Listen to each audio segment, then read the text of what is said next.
വർഷണം അഥവാ പ്രസിപ്പിറ്റേഷൻ. തുടർച്ചയായി നടക്കുന്ന ഘനീകരണം മേഘങ്ങളിലെ ജലകണികകളുടെ വലുപ്പം കൂട്ടുന്നു. ഭൂഗുരുത്വത്തെ പ്രതിരോധിക്കാനാകാതെ വരുമ്പോൾ മേഘങ്ങളിൽ നിന്നും ജലത്തുള്ളികൾ മോചിപ്പിക്കപ്പെടുകയും അത് വിവിധ രൂപങ്ങളിൽ ഭൂമിയിലേക്ക് പതിക്കുകയും ചെയ്യുന്നു.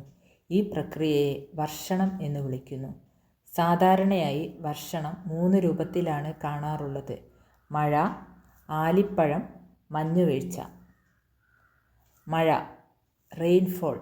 സാധാരണയായി വർഷണം സംഭവിക്കുന്നത് ജലത്തുള്ളികളുടെ രൂപത്തിലാണ്. ഇതാണ് മഴ.